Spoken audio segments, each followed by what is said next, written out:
So, good morning, everyone. No, it's good afternoon, everyone. I'm Alsa Bros, and I am here with a new topic. And let's not take it as a topic. Let's take it as a learnings.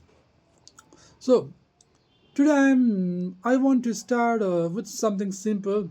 It's not a big theory or not big corporate jargons or not any technical related things. It's just I'm going to talk about a statement or a sentence that my grandmother told me yesterday or day before yesterday. I couldn't remember, but one day my grandmother told me two things. First, she said, never mix close friendship with the professional work. And the second one, she said, loan is a dirty thing. Do not take loan in your life. At first, I thought maybe this is a old school advice. Maybe this is fear based thinking, or it's a, maybe the modern world works differently. So, those two statements were the statement that was told by me by my grandmothers. It's a real world things, not a story. I'm not telling any story or I'm not making any scenario on it. So, these are two simple sentences that my grandmother said. So, as always, she is from the traditional culture, and she also has like the traditional thinking, no. So I also thought about it, but when I started thinking about the statement, it's not what I personally feel is it's not that much truly right or it's not truly false. So I just wanted to know more about it. I wanted to be clear about it, so I want to know about what is the real truth about this statement. So, but then I ask myself a deeper question. Was she speaking from fear or from her experience? As she has already crossed 70 years and she has a lot of experience throughout her life.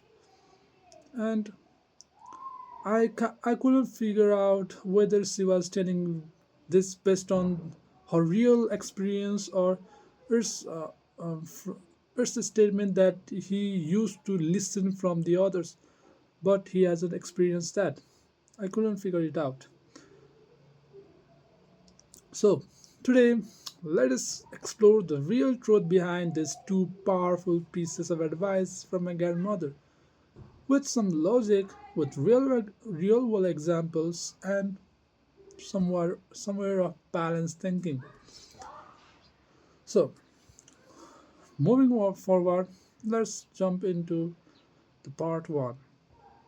Never work with close friends. Is that true or is that false? What is it? So, let me tell you a story. Not a big deal, just a story. Two best friends started a small business together. In the beginning, everything feels amazing. There is excitement, there is trust, there are jokes during meetings, there is flexibility. As a friend, like you have something very nice to do the conversation. You cannot be that much serious when you work with your friends because that's the reason why you are friends. There are something fun to do between the friends. Even if there is a serious conversation, the joke will become in between the conversation. That's the real fun of having the friend. So, continuing our story, they were enjoying their life of being a business partner. So, one day the friend says, don't worry about the paperwork, we trust each other. So, during the business, one friend says, I will handle this paperwork. The real thing that business is running. One friend says, "Don't worry about it," and as a friend, they can't fully untrust each other. So they say they trust each other, and they don't care about whether that things happened or not, because they are friends and they have the trust with each other. But the other friend says, yes, we are brothers. So this is the moment when the business and the friendship comes and strike to each other. One says, trust me, and the other says, I trust you. You are like my brother. So in this process, there is no any validation, the proof factor. It's all based on the trust. So that is a it's a good thing of having the trust. But there is another way. Trust can be broken, maybe. So let's continue. But after 6 months, reality begins. One works harder than the other. One wants fast growth, the other wants safety.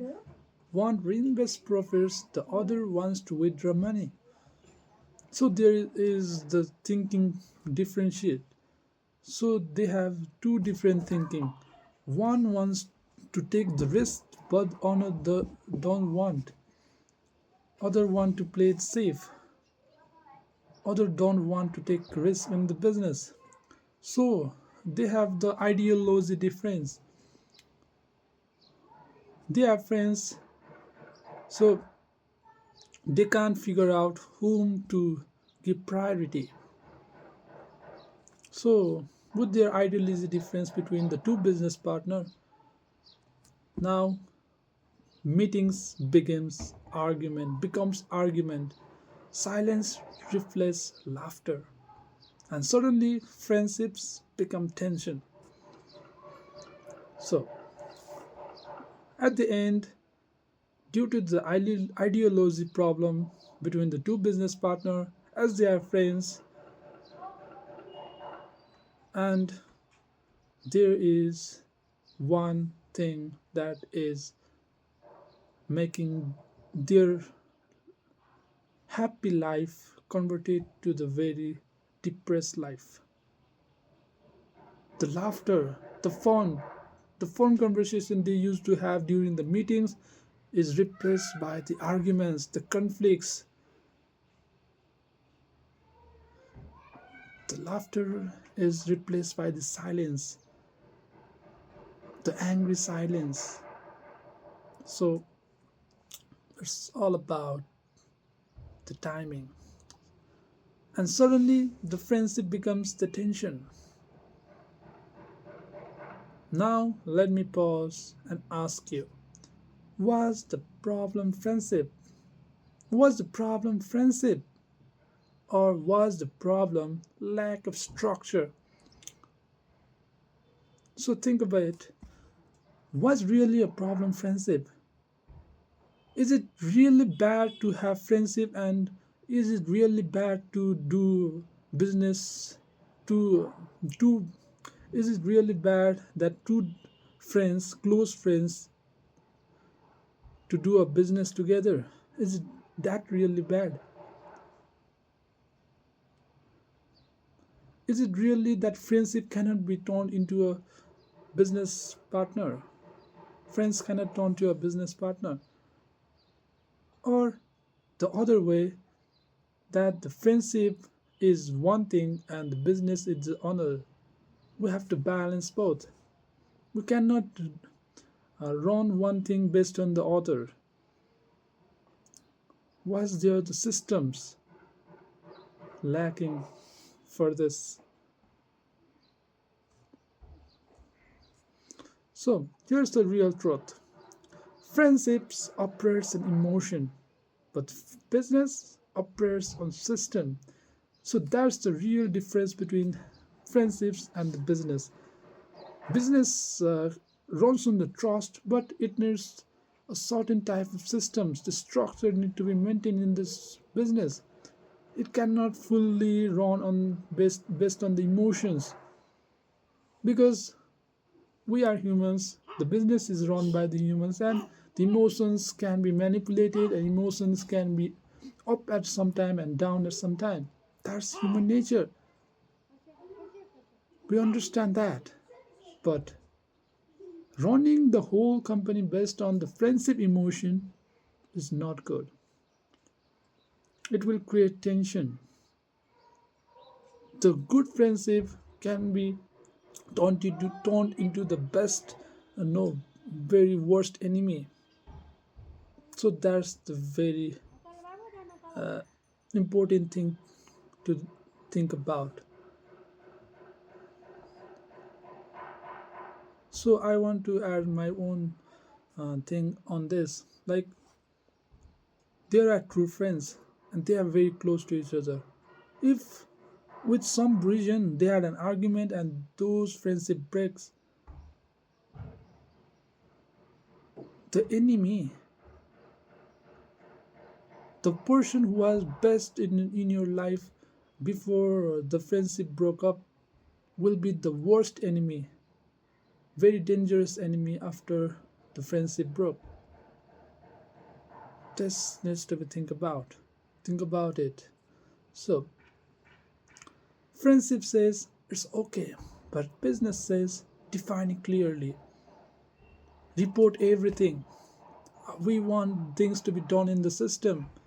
We can't rely totally on the emotions, and we can't rely totally on the trust basis. We are running a business.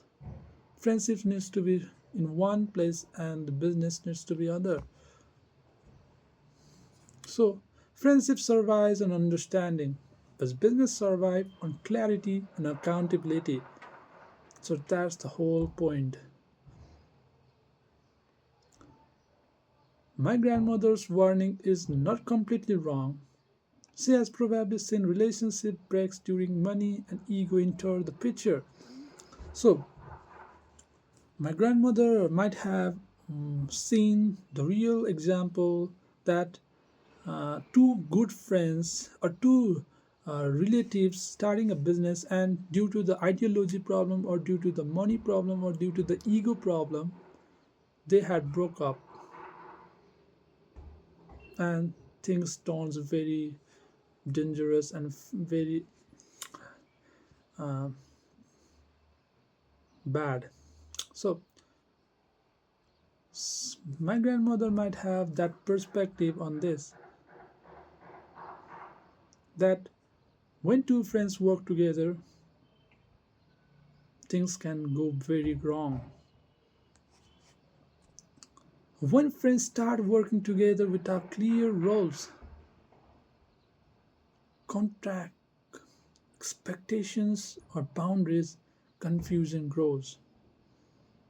So, and the confusion creates resentment.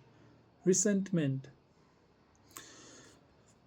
So the whole point is, I think my grandmother has only seen the relationship broke up between the friends after they started the business. But I don't take it fully, I don't take that statement fully right, because that's only one perspective.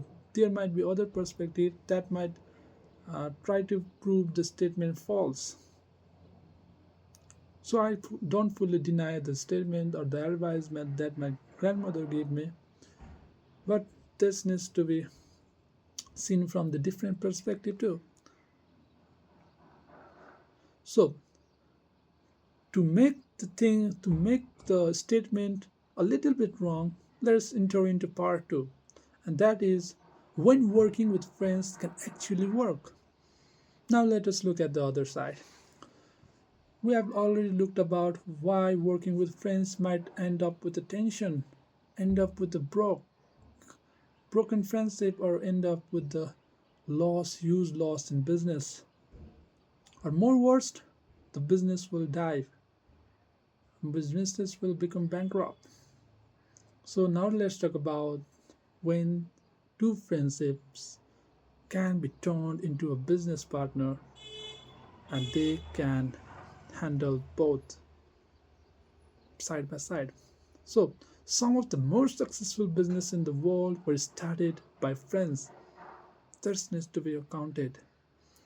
What made them succeed are especially three things: clear roles, written agreements, and emotional maturity.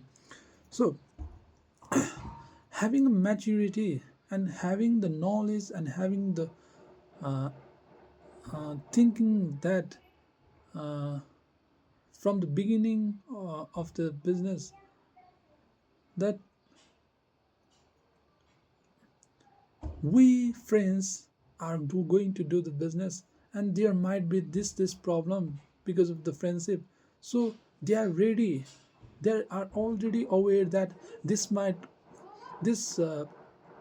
problems might come in the future, and to avoid that, to make the clear gap, clear separation line between the business and the friendship, they will have a written agreements just to make sure the business is on the way without coming without breaking the friendships.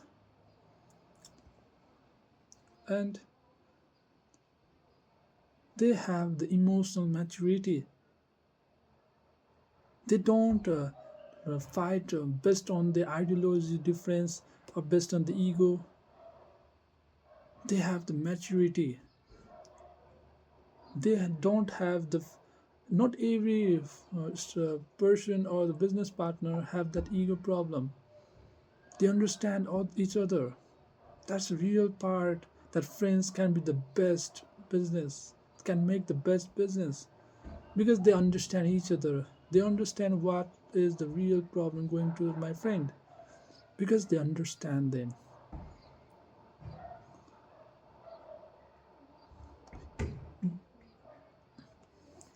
So this is the real thing we have to understand: clear goals, written agreements, and the emotional maturity. When friends respect professional boundaries, friendships can actually become a strength. That's what I'm talking about. Friendships can really become the strength, the plus point. Okay, because trust is already built. As they are friends, trust is already built, and communication is open, and zero value exists. So friends are the only those types of friends who have the same type of thinking. No, uh, I mean, by saying the same type of thinking, they have like a sheer values. If one friend is one thing and the other friends, if one friends have one habits and the other friends doesn't have, by being the friend with the other one friend, the other friend will also start becoming like him. Like it's all about uh, taking inspiration from the other. Nepalis are called as Sati ko Sangat. So in friends there is a trust and communication is open, and also sheer value exists. But here is the condition: friendship alone is not enough. If you mix friendship with business, you must upgrade the relationships from emotional trust to professional structure. So, your grandmother's advice is protective wisdom. She is not saying friendship is bad. She is saying be careful when money and relationship mix, because money amplifies personality. If someone Because money amplifies personality. If someone is if someone is responsible, money shows it. If someone is careless, money exposes it. So I think you got the actual point what I'm trying to talk about.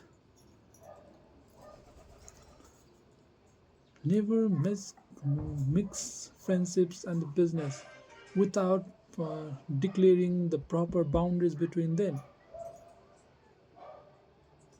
Never mix the friendship emotion with the business.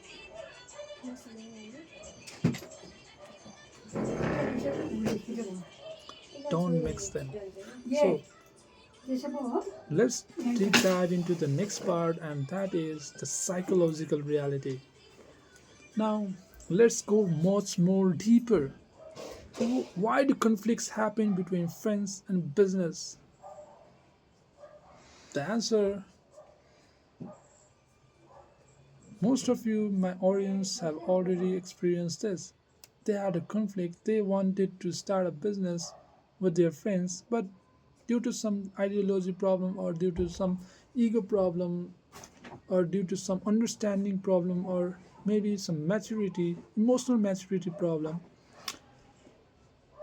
conflicts usually happens. The main thing, three things are, the main three reasons are having different ambition level. Like one friends might have high risk taking ability, but the other wants to play safe. Other wants to live in the comfort zone. And the next reason might be different risk tolerance. This is what I have already said. And the next one is different expectations about fairness.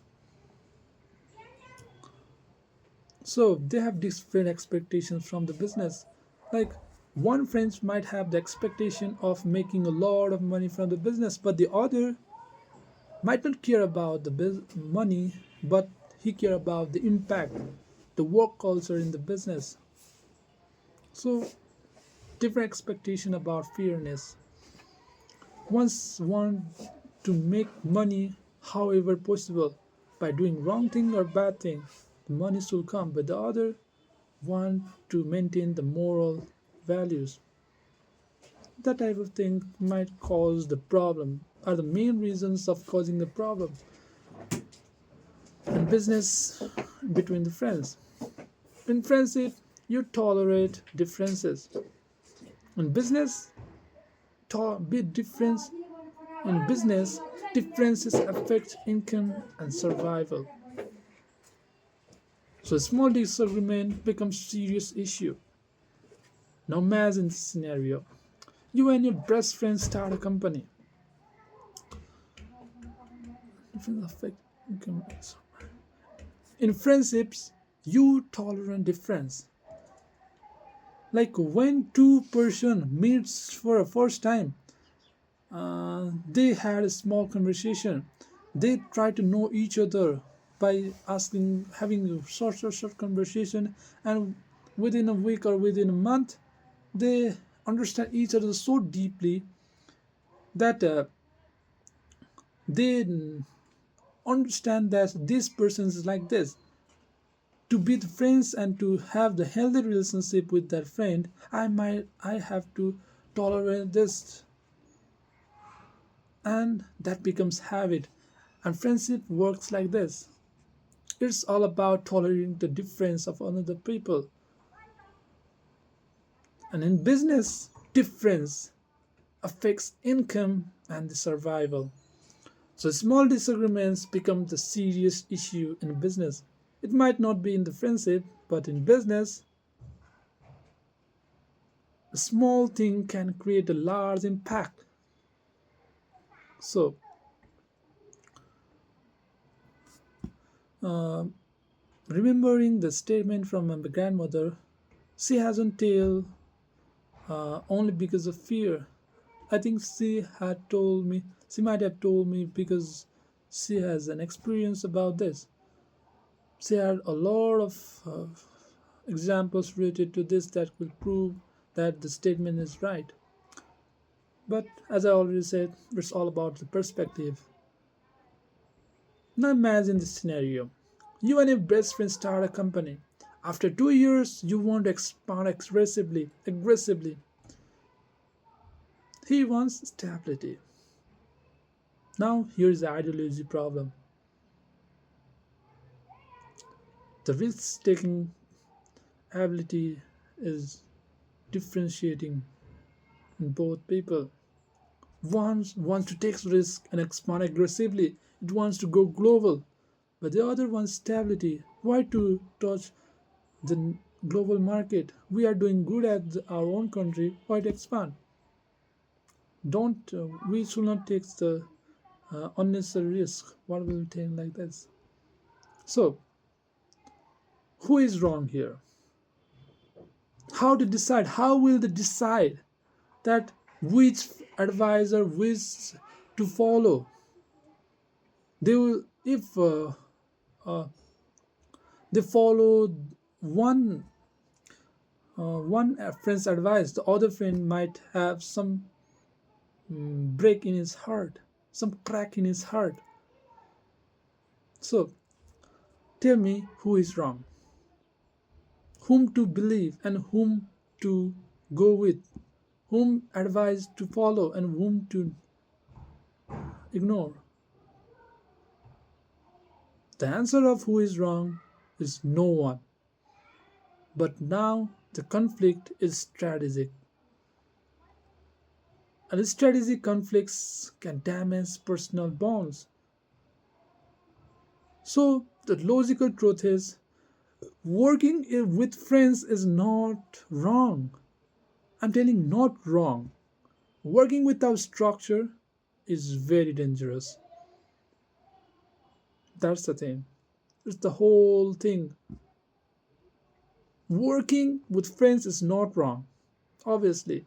But working without structure, without proper clarification, without the proper written agreements, without the structure, is very dangerous.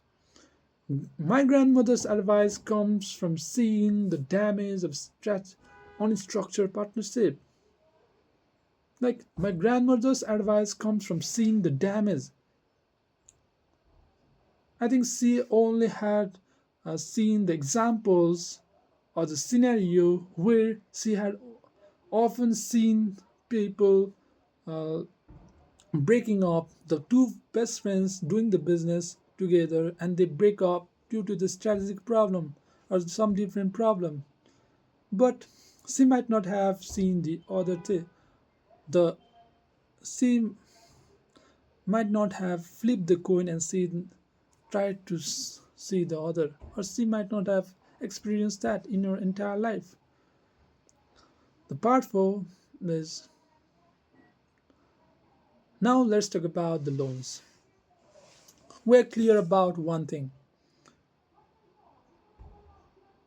working with friends is not a problem, but working with friends without a proper clarity, with a proper structure, without a proper system is wrong. So let's talk about the loans. Now we move to the second statement. Loan is dirty.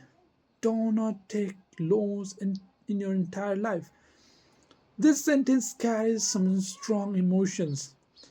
Why do elders fear loans so much? Because they have seen death destroying peace. Let me tell you another story. A man who takes a loan to start a business, this business doesn't grow as expected. Monthly interest increases, pressure increases, sleep reduces, and family tension rises. The loan is not just financial, it becomes psychological. That creates pressure, and the pressure creates behavior. So, in the particular scenario I have recently talked about, here a person has taken a loan to start a business. He has an ambition, he has a goal to make a profitable business with the loan money that he has taken. But unexpectedly, in the edge cases, due to some random or some common mistakes, the business didn't run well.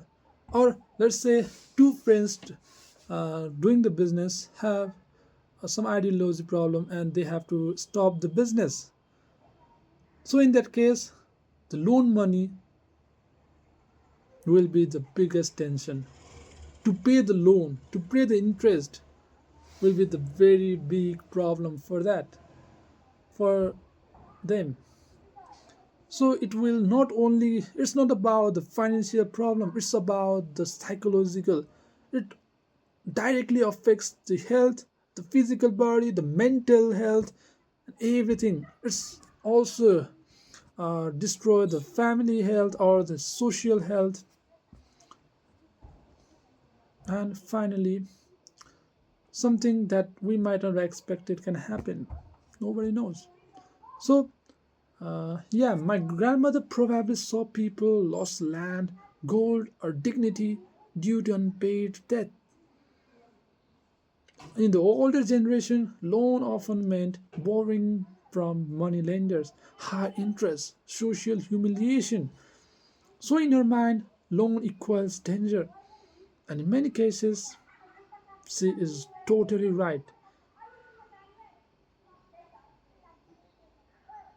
She is not totally right. I'm sorry. She is right in that particular edge cases. But what if we flip the coin? Or if we flip the perspective? If we flip the turning point of this scenario? The turning point of this recent scenario I talked about is the business died. Business become bankrupt. Business didn't grow as expected. That was the turning point. But what if flip that? If the business grow really well and he will expand lot of expand to a different location and he grows more and more and more and he has doubled tripled 4x 5x profit from that business and he paid the loan interest and he is living a successful life. So in that case, now tell me, is taking a loan is right or wrong? So the main thing we have to understand is it's all about the perspective. The perspective in my grandmother's mind was coming from the environment. In her life, she has seen a lot of examples in which she has seen a lot of people losing their lands, losing their life too, and they has been humiliated by the society people due to the unpaid interest of loan interest. So that might have concluded her by thinking like loan is very dangerous. Don't take loan. We should not have to take loan. But let's talk about the modern financial perspective. Yes, she has little bit traditional thinking, but I am not saying she is totally wrong. She is right, but in some age cases, some cases. Now let us bring logic. Is every loan bad? No. There are two types of debt: destructive debt and productive debt. Destructive debt really means borrowing for lifestyle upgrade or borrowing money for the liabilities. There is a difference between liability and asset. We'll be talking about that. Taking loans for non-essential consumptions and borrowing without repayment plan. So this is all the destructive debt. This is very problematic. But the other one is the productive debt. Education loans that increases earning capacity, especially the person or the parents who don't have the money for the children to go to the better educational institution or the college or the university, which can lead their child to learn more and to increase the income capacity, the skill level capacity of their child, which will eventually lead their child to earn more and have more respect in the society. That's nothing more. Having the child, earning very decent amount of money, which can satisfy their family, and having the respect and having the knowledge and having the education is not is all about parents' desire. It's not the loan interest is not bigger than that. I think you got me. And all the other thing is the business loan with clear revenue strategy.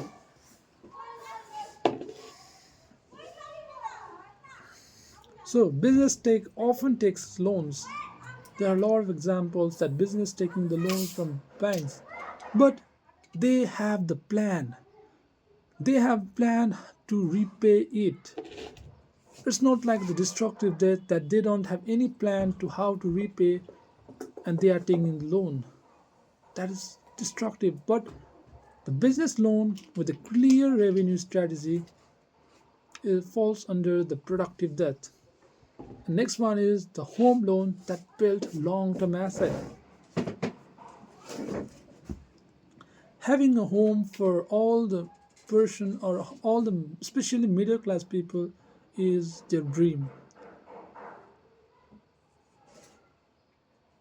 It often home is often called as liabilities, but it's not actually what we really understand.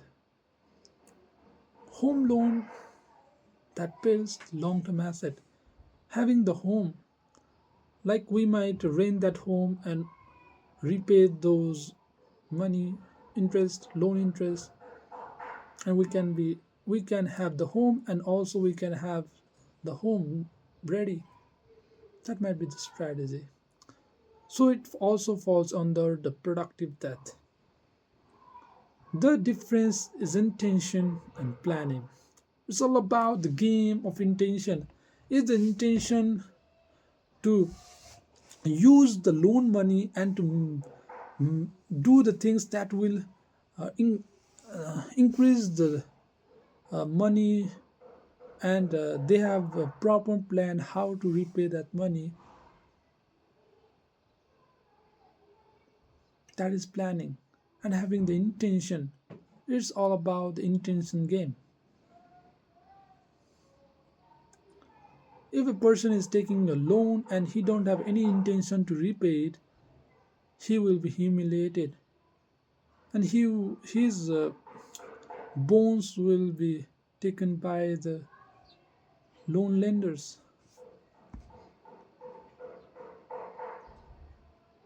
and his whole reputation is at risk.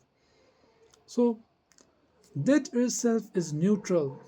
Mismanaged debt is dangerous, and that needs to be clear. For example, if someone takes loans to buy the latest phone to impress others, that is emotional borrowing. That falls under the destructive debt. I'm talking about the intention of it. In the other, if I flip the coin, he can also buy the latest phone to generate content and to upload in the YouTube platform and to earn money. It's all about the intention game. What is your intention? Why are you taking the loan? If your intention is to impress the others, that is the emotional borrowing, that destructive. You don't have the proper plan to how to repay it. So if someone takes a calculated loan to expand a profitable business, That is strategic borrowing. Here, the plan is ready. So, the real question is not should I take loan? The real question will be can I manage this loan responsibly? Do I have a proper plan to repay this loan and I don't have to take any problem related to the loan later? So that's the thing. So let's talk about something personal. Why elders say avoid loan? So elders value peace over growth. Most of the elder people, the intention is to have a peace, to have a stability in life. They set more priority to peace rather than the growth, rather than the risk taking, and that is not, and that is something problematic with the elder peoples, like for the traditional thinkers. Younger generations sometimes value growth over comfort. They have much more risk taking capabilities than the elders. Older generation mindset has security first. The modern mindset is opportunity first. Neither is completely wrong. I'm not saying elders are completely wrong.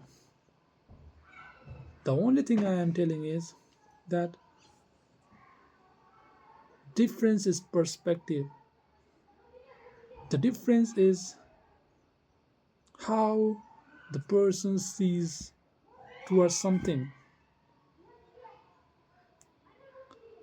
It's like here's a bottle and someone says is it is half filled and someone might say it is half empty. That's the thing. That's perspective game. And neither of them is wrong. Both of them are right, but they have different sense of thinking. That is the real difference between the younger and the elder generation. So they are based on different experience. Younger generation might not have that much experience, but the elder generation has seen a lot of things and they have the biases. I think you are getting me. The elders have some biasness based on the experiences from their life. Having experience is really good. I'm not denying that. But the whole point is only relying on the experience might something create a trouble. Might be a it might create some problem. Biasness comes into the play. So if someone grew up in unstable economic condition, death means survival risk. So their advice is protective. But today's economy works differently. Business scale through capital. Student access education through loans. Growth often requires leverage, but leverage requires discipline. So part 7 will be the balanced truth. Let us combine both teaching. Working with friends. Do it only if roles are clear. Put agreements in writing. Separate emotional space from professional space. And regularly communicate expectation. Don't let the ego come in between.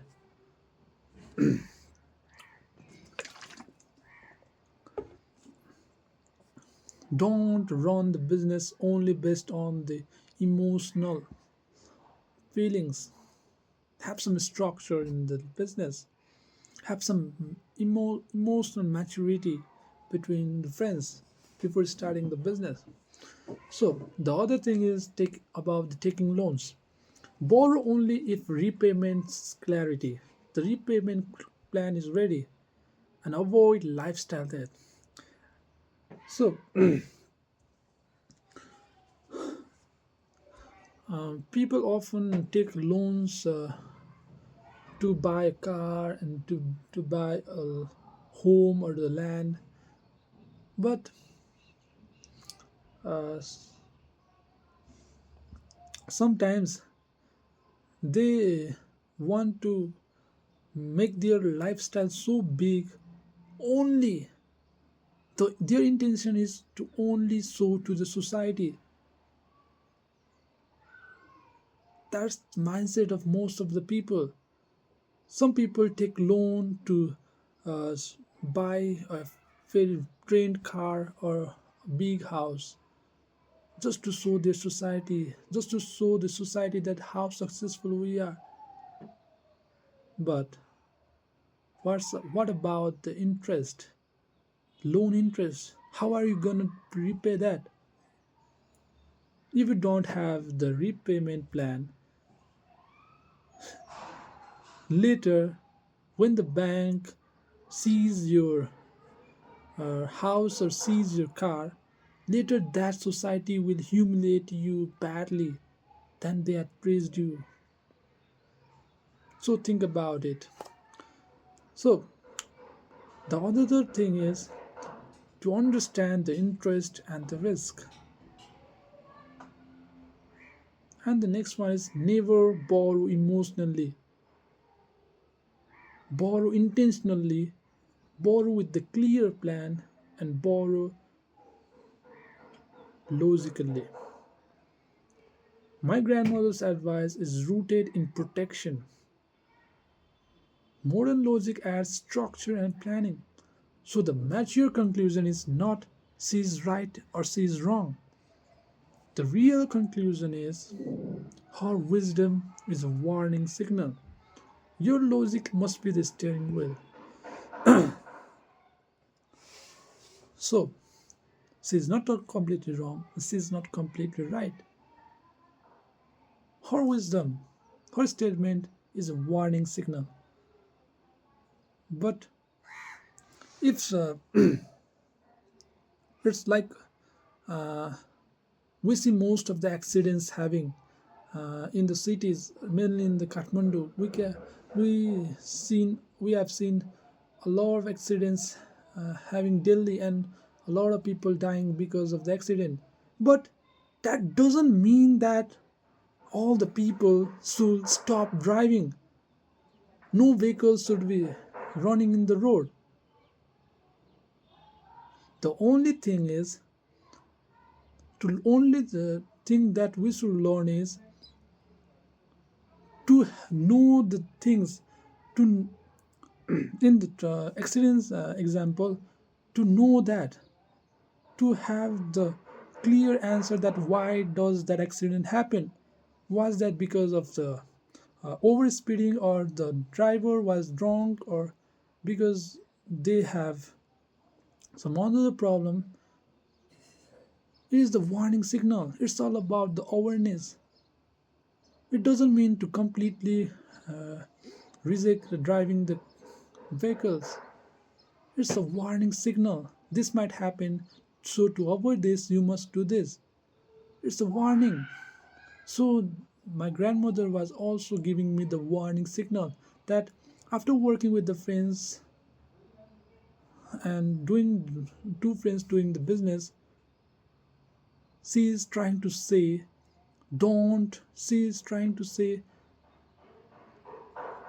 be aware of this situation. You might face this situation. So, my job is to learn and to research why why is why working with friends, and why two friends doing the business often end up with a conflict. My job is to use that warning and to make myself aware that, and to make myself uh, risk free, to avoid that problem in later future. So her wisdom is a warning signal. and your logic and my logic must be the steering wheel. I must learn from that mistakes and I must not let that mistakes repeat again. So next one is the reflective moment. Let me ask you something. Have you ever seen friendship breaks because of money? Have you ever seen sometimes stress because of death? Someone stressed because of the death? If yes, then you understand her fear.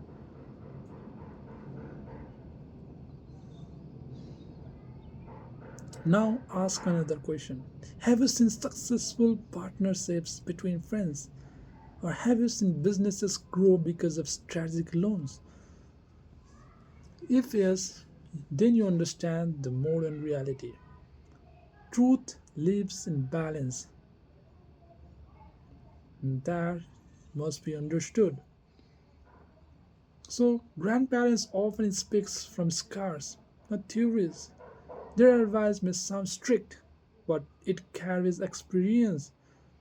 But that experience might have some biasness.